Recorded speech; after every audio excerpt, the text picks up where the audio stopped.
Hello everyone, स्वागत है आप सबका आज के इस वीडियो में, जिसमें कि हम करने वाले हैं क्लास 12th ज्योग्राफी के most important objective question answer को, जो कि आपके आने वाले एग्जाम के लिए काफ़ी ज़्यादा इंपॉर्टेंट प्रश्न रहने वाला है। तो आप लोग वीडियो को अच्छे से ध्यानपूर्वक और लास्ट तक जरूर देखिएगा। तो चलिए शुरू कर लेते हैं पहले क्वेश्चन से। और पहला क्वेश्चन है हमारा, निम्नलिखित में से कौन भारतीय कृषि की समस्या है। तो भारतीय कृषि की समस्या क्या है? तो निम्न उत्पादकता यानी कि उत्पादन में कमी, विखंडित जोत यानी कि खेत जो है वो छोटे छोटे हैं दूसरों देश के मुकाबले, और अनियमित मानसून यानी कि यहाँ पर जो भारत में जो लोग हैं वो खेती के लिए अधिकतर निर्भर किस पर रहते हैं? तो बारिश पर ही निर्भर रहते हैं, और बारिश का कोई ठीक नहीं होता है, कभी होता है कभी नहीं होता है। इसलिए भारतीय कृषि की ये तीनों ही समस्याएं हैं, निम्न उत्पादकता, विखंडित जोत और अनियमित मानसून, यानी कि ऑप्शन नंबर डी हो जाएगा। उपयुक्त सभी जो है ये भारतीय कृषि की समस्याएं हैं, ऑप्शन नंबर डी हो जाएगा। अगला क्वेश्चन है, निम्नलिखित में से कौन सबसे छोटी बेसिन है? नर्मदा बेसिन, गोदावरी बेसिन, माही बेसिन और तापी बेसिन। इस चारों में से आपको बताना है सबसे छोटी बेसिन कौन सी है। तो तापी बेसिन जो है ये सबसे छोटी बेसिन है, यानी कि ऑप्शन नंबर डी हो जाएगा। अगला क्वेश्चन है, निम्नलिखित कोयला खदानों में से कौन झारखंड में नहीं है? तो झारखंड में पहले तो कौन है ये देख लेते हैं। तो बोकारो कोयला खान ये भी कहाँ पे है? तो झारखंड में। गिरिडीह कोयला खान ये भी झारखंड में है। झरिया कोयला कारखाना ये भी कहाँ पर है? तो झारखंड में ही है। लेकिन सिंगरौली जो है ये तो झारखंड में नहीं है, और क्वेश्चन आपसे वही पूछ रहा है कि कौन सा कोयला खदान जो है वो झारखंड में स्थित नहीं है। तो सिंगरौली, ऑप्शन नंबर सी हो जाएगा। अगला क्वेश्चन है, निम्नलिखित नदियों में से कौन पूर्व की ओर प्रवाहित नहीं होती है? या ऐसा नहीं कि होती है, कौन सी नदी जो है वो पूर्व की ओर प्रवाहित नहीं होती है? तो तापी नदी जो है ये पूर्व की ओर प्रवाहित नहीं होती है, यानी कि नहीं बहती है पूर्व की ओर तापी नदी, ऑप्शन नंबर सी हो जाएगा। अगला क्वेश्चन है, निम्नलिखित राज्य में से किसमें हीराकुंड परियोजना अवस्थित है? तो हीराकुंड परियोजना जो है ये उड़ीसा राज्य में अवस्थित है। कहाँ पर अवस्थित है? तो उड़ीसा राज्य में अवस्थित है हीराकुंड परियोजना, ऑप्शन नंबर ए हो जाएगा। अगला क्वेश्चन है, निम्नलिखित राज्यों में से 4 राज्य का नाम दिया हुआ है, और आपको इसमें से बताना है कि किसमें नरोरा नाभिकीय ऊर्जा केंद्र अवस्थित है। तो नरोरा नाभिकीय ऊर्जा केंद्र जो है ये उत्तर प्रदेश राज्य में अवस्थित है, ऑप्शन नंबर ए हो जाएगा। उत्तर प्रदेश राज्य में अवस्थित है नरोरा नाभिकीय ऊर्जा केंद्र, ऑप्शन नंबर ए हो जाएगा।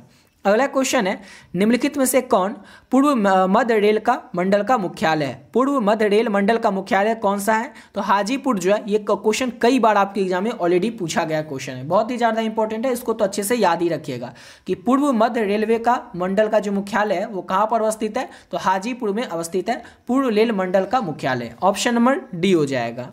अगला क्वेश्चन है, निम्नलिखित राज्यों में से किसमें विजयनगर लौह इस्पात केंद्र अवस्थित है? तो विजयनगर लौह इस्पात केंद्र जो है ये कहाँ पर अवस्थित है? तो ये अवस्थित है कर्नाटक में, ऑप्शन नंबर सी हो जाएगा।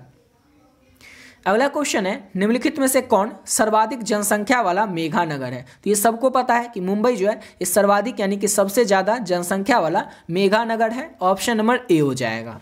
अगला क्वेश्चन है, निम्नलिखित राज्यों में से किसमें जवाहरलाल नेहरू समुद्री पतन अवस्थित है? किस राज्य में ना जवाहरलाल नेहरू समुद्री पतन जो है ये स्थित है? तो ये स्थित है महाराष्ट्र राज्य में, ऑप्शन नंबर इसका सी हो जाएगा।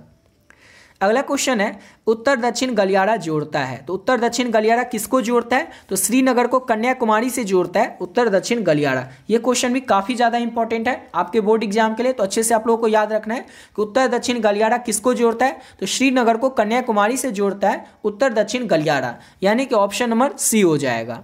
अगला क्वेश्चन है, भारत में सर्वाधिक संख्या में शरणार्थी कहाँ से आए थे? तो भारत में सर्वाधिक यानी सबसे ज़्यादा संख्या में जो शरणार्थी थे वो 1971 में बांग्लादेश से आए थे, यानी कि ऑप्शन नंबर डी हो जाएगा। अगला क्वेश्चन है, ध्वनि प्रदूषण के प्रमुख स्रोत क्या क्या हैं?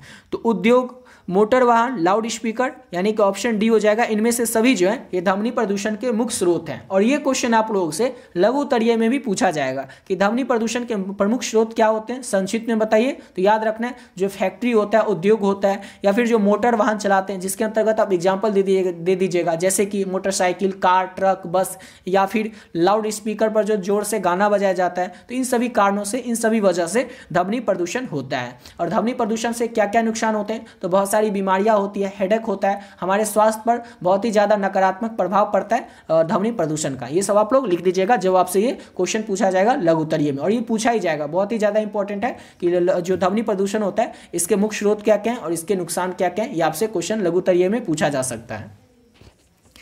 अब अगला क्वेश्चन क्या है हमारा कि निम्नलिखित में से कौन सा क्षेत्र सघन जनसंख्या वाला है। सघन जनसंख्या वाला क्षेत्र कौन सा है, तो दक्षिण पूर्वी एशिया जो है ये सघन जनसंख्या वाला क्षेत्र है। ऑप्शन नंबर ए हो जाएगा। और अगला क्वेश्चन करने से पहले आपको बताना चाहेंगे कि अगर अभी तक आप लोग ज्योग्राफी के इंपॉर्टेंट गेस क्वेश्चन का पीडीएफ नहीं लिए तो किस तरह से आप लोग इस पीडीएफ को प्राप्त कर सकते हैं, ले सकते हैं, और इसमें आपको क्या क्या मिलेगा। ऑलरेडी बहुत सारे बच्चे जो है पहले से इस पीडीएफ को ले चुके हैं, तो जो भी बच्चे पहले से इस पीडीएफ को ले चुके हैं वे लोग वीडियो को थोड़ा सा स्किप करके अगले क्वेश्चन से आप लोग देख लीजिएगा। और जो लोग बचे हुए हैं अभी तक इस पीडीएफ को नहीं लिए उनको बता दें कि इस पीडीएफ में आपको क्या क्या मिलेगा और किस तरह से आप लोग इसको ले सकते हैं। तो इसमें मिलेगा आपको ज्योग्राफी का इंपॉर्टेंट गेस ऑब्जेक्टिव क्वेश्चन और सब्जेक्टिव क्वेश्चन, जो कि आपके बोर्ड एग्जाम के लिए काफी ज्यादा इंपॉर्टेंट प्रश्न है, वही से प्रश्न को इस पीडीएफ में ऐड किया गया है।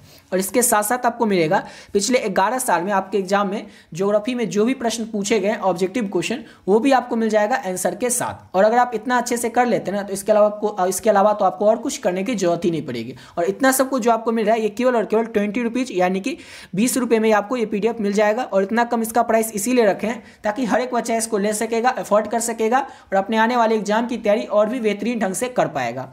पे कैसे करना है और लेना है कैसे है, तो ये जो आपको नंबर दिख रहा है 7903820891, इस नंबर पे आप लोगों को फोन पे, गूगल पे, पेटीएम किसी भी माध्यम से केवल और केवल 20 रुपये पे कर देना है। और जैसे ही आप पे करते हैं इसका स्क्रीनशॉट ले करके आप लोगों को इसी नंबर से जो व्हाट्सएप है इस व्हाट्सएप पे आपको स्क्रीनशॉट को भेज देना है। और स्क्रीनशॉट भेजने के बाद बस एक छोटा सा मैसेज कर देना है व्हाट्सएप पर ही ज्योग्राफी, जिससे कि ये पता चल जाए आपको ज्योग्राफी का पीडीएफ चाहिए। जैसे ही आप पे करके स्क्रीनशॉट भेजेंगे, सब्जेक्ट का नाम बताएंगे, आपको जो पीडीएफ है तुरंत मिल जाएगा। और इसमें जितना क्वेश्चन दिया हुआ है ऑब्जेक्टिव और सब्जेक्टिव सबको अगर आप अच्छे से कर लेते हैं तो आपके एग्जाम में आपसे एक भी प्रश्न छूटने वाला नहीं है, क्योंकि एग्जाम में कहीं से भी प्रश्न आएगा तो बुक से ही, बुक के किसी चैप्टर से ही। और ज्योग्राफी जो है ये 2 भागों में बटा हुआ है और दोनों भाग मिलाकर के आप लोगों को ज्योग्राफी में कुल मिलाकर के 21 चैप्टर पढ़ना है। और 21 चैप्टर के जो भी इंपॉर्टेंट ऑब्जेक्टिव या सब्जेक्टिव क्वेश्चन है वो सारा इस पीडीएफ में ऐड कर दिया गया है। यानी कि अगर आप इस पीडीएफ को अच्छे से कंप्लीट कर लेते हैं, तैयार कर लेते हैं, तो आपसे एग्जाम में एक भी प्रश्न छूटने वाला नहीं है। तो जो लोग भी बचे हुए हैं अभी तक इस पीडीएफ को नहीं लिए तो आप लोग इस पीडीएफ को चाहें तो ले सकते हैं। समझ गए? चलिए आते हैं अपने अगले क्वेश्चन पे। अगला क्वेश्चन है जनसंख्या वृद्धि दर सर्वाधिक है। तो जनसंख्या वृद्धि दर सर्वाधिक कहां पर है, सबसे ज्यादा कहां पर है, तो अफ्रीका महादेश में जनसंख्या वृद्धि दर जो है सर्वाधिक है, यानी कि सबसे ज्यादा है। अगला क्वेश्चन है मानव विकास सूचांक में विश्व के निम्नलिखित देशों में से किसकी कोटि उच्चतम है। तो मानव विकास सूचांक में जो नॉर्वे देश है इसका जो कोटि है वो उच्चतम है। किस देश का, तो नॉर्वे का। ऑप्शन नंबर ए हो जाएगा। अगला क्वेश्चन है डॉक्टर महबूब उल हक मूल निवासी थे। तो डॉक्टर महबूब उल हक जो थे ये कहाँ के मूल निवासी थे, तो पाकिस्तान के मूल निवासी थे डॉक्टर महबूब उल हक, यानी कि ऑप्शन नंबर बी हो जाएगा। अगला क्वेश्चन है निम्नलिखित में से कौन रोपण फसल नहीं है। कॉफी, गेहूं, गन्ना और रबर, इस 4 में से आपको बताना है कौन रोपण फसल के अंतर्गत नहीं आता है। तो गेहूं जो है ये रोपण फसल के अंतर्गत नहीं आता है, बाकी कॉफी, गन्ना और रबर ये तीनों ही रोपण फसल के अंतर्गत आते हैं, ये भी आपको याद रखना है। अगला क्वेश्चन है सहकारी कृषि अधिक सफल रही है। तो किस देश में सहकारी कृषि जो है ये अधिक सफल रही है, तो डेनमार्क देश में सहकारी कृषि जो है ये अधिक सफल रही है, यानी कि ऑप्शन नंबर बी हो जाएगा। अगला क्वेश्चन है खट्टे रसदार फसलों की कृषि संबंधित है। तो खट्टे रसदार फसलों की जो कृषि है वो किससे संबंधित है, तो भूमध्य कृषि से संबंधित है। खट्टे रसदार फलों की कृषि भूमध्य कृषि से, यानी कि ऑप्शन सी हो जाएगा। अगला क्वेश्चन है निम्नलिखित में से किस अर्थव्यवस्था में उत्पादन का जो स्वामित्व होता है वो व्यक्तिगत होता है। किस अर्थव्यवस्था में ना उत्पादन का जो स्वामित्व होता है वो व्यक्तिगत होता है, तो पूंजीवादी अर्थव्यवस्था में। ऑप्शन नंबर बी हो जाएगा। अगला क्वेश्चन है निम्नलिखित में से कौन सा उद्योग दूसरों उद्योगों के लिए कच्चा माल तैयार करता है। तो दूसरे उद्योग के लिए कौन सा उद्योग जो है वो कच्चा माल तैयार करता है, तो आधारभूत उद्योग जो होता है ये दूसरे उद्योगों के लिए कच्चा माल तैयार करता है। ऑप्शन नंबर ए हो जाएगा। अगला क्वेश्चन है निम्नांकित में से कौन तृतीय क्रियाकलाप है। तो तृतीय क्रियाकलाप कौन सा होता है, तो खेती तो आपको बता ही चुके हैं प्राथमिक क्रियाकलाप है, लेकिन व्यापार क्या है, तो ये तृतीय क्रियाकलाप के अंतर्गत आता है। ऑप्शन नंबर बी हो जाएगा। व्यापार क्या है, तो तृतीय आर्थिक क्रियाकलाप है। अगला क्वेश्चन है ट्रांस महाद्वीपीय स्टुअर्ट महामार्ग जोड़ता है। तो ये जो महामार्ग है, ये जो सड़क है, ये किसको किससे जोड़ता है, ट्रांस महाद्वीपीय स्टुअर्ट महामार्ग। तो ये डार्विन को मेलबर्न से जोड़ता है, ट्रांस महाद्वीपीय स्टुअर्ट, यानी कि ऑप्शन डी हो जाएगा। अगला क्वेश्चन है हमारा पनामा नहर जोड़ती है। तो पनामा नहर जो है किसको किससे जोड़ती है, तो प्रशांत महासागर को अटलांटिक महासागर से जोड़ती है पनामा नहर। और ये क्वेश्चन भी आपके एग्जाम में कई बार ऑलरेडी पूछा गया प्रश्न है, काफी ज्यादा इंपॉर्टेंट है, इसको भी आप लोग अच्छे से याद रखिएगा। ये क्वेश्चन भी इस साल आपके एग्जाम में पूछा ही जाएगा। अगला क्वेश्चन है, विश्व के प्रमुख समुद्री पतन निम्नलिखित में से किस प्रकार के हैं? तो विस्तृत पतन है, जो ऑप्शन सी हो जाएगा। विश्व के जो प्रमुख समुद्री पतन है वो विस्तृत पतन है। किस तरह के? तो विस्तृत पतन है, ऑप्शन सी हो जाएगा। अगला क्वेश्चन है, विश्व के प्रमुख समुद्री पतन पर निम्नलिखित में से किस प्रकार के हैं? अच्छा, कहाँ पे है ये आपसे पूछा जा रहा है, तो वेनेजुएला में हो जाएगा, ऑप्शन डी हो जाएगा। विश्व के प्रमुख समुद्री पतन जो है वो कहाँ पे है, आप क्वेश्चन में कहाँ पे होना चाहिए, तो वेनेजुएला में है। अगला क्वेश्चन है, किसी झील के चारों ओर बसा अधिवास जो होगा उसका प्रतिरूप कैसा होगा, किस प्रकार का होगा? तो किस प्रकार का होगा, तो वृत्ताकार प्रतिरूप होगा किसी भी झील के चारों ओर बसा हुआ अधिवास, यानी कि ऑप्शन नंबर इसका सी हो जाएगा। वृत्ताकार प्रतिरूप का होगा किसी भी झील के चारों ओर बसा हुआ अधिवास, ऑप्शन नंबर सी हो जाएगा। अगला क्वेश्चन है, भिलाई किस वर्ग का है? भिलाई जो है किस वर्ग का है, यानी कि ये क्या है, तो एक औद्योगिक नगर है। भिलाई क्या है, तो एक औद्योगिक नगर है, ऑप्शन नंबर ए हो जाएगा। अगला क्वेश्चन है, यूरोप वासियों के द्वारा अपने उपनिवेश में किस प्रकार की कृषि का विकास किया गया था? तो यूरोप वासियों के द्वारा अपने उपनिवेश में रोपण कृषि का विकास किया गया था। किस तरह की कृषि का? तो रोपण कृषि का विकास किया गया था यूरोप वासियों के द्वारा अपने उपनिवेश में, यानी कि ऑप्शन नंबर बी हो जाएगा। अगला क्वेश्चन है, 2011 की जनगणना के अनुसार भारत के किस राज्य में नगरीय जनसंख्या का जो प्रतिशत है वो सर्वाधिक है? तो 2011 की जनगणना के अनुसार किस राज्य में अधिक लोग जो है वो शहर में ही रहते हैं, नगर में ही रहते हैं? तो गोवा में, ऑप्शन नंबर बी हो जाएगा। 2011 की जनगणना के अनुसार गोवा राज्य में जो अधिकतर लोग हैं वो शहर में ही निवास करते हैं, शहर में ही रहते हैं, ऑप्शन नंबर बी हो जाएगा। अगला क्वेश्चन है, 2011 की जनगणना के अनुसार भारत का जनसंख्या घनत्व कितना था? तो 382 व्यक्ति वर्ग किलोमीटर 2011 की जनगणना के अनुसार भारत का जनसंख्या घनत्व था, यानी कि ऑप्शन नंबर ए हो जाएगा। अगला क्वेश्चन है, निम्नलिखित में से भारत में पुरुष प्रवास का मुख्य कारण क्या है? तो देखिए यहाँ पर अगर ऑप्शन डी रहता है इनमें से सभी, तो हम इनमें से सभी लगा सकते थे, लेकिन यहाँ पर है सिर्फ एक ही ऑप्शन आपको चूज करना है कि भारत में जो पुरुष होते हैं वो प्रवास क्यों करते हैं, यानी कि एक जगह से दूसरे जगह क्यों जाते हैं? तो सबसे मेन रीजन जो है वो है काम और रोजगार की तलाश में। काम और रोजगार की तलाश में भारत में जो पुरुष होते हैं वो प्रवास करते हैं, यानी कि एक जगह से दूसरे जगह पर जाते हैं। किसके तलाश में? तो काम की तलाश में, रोजगार की तलाश में, ऑप्शन नंबर सी हो जाएगा।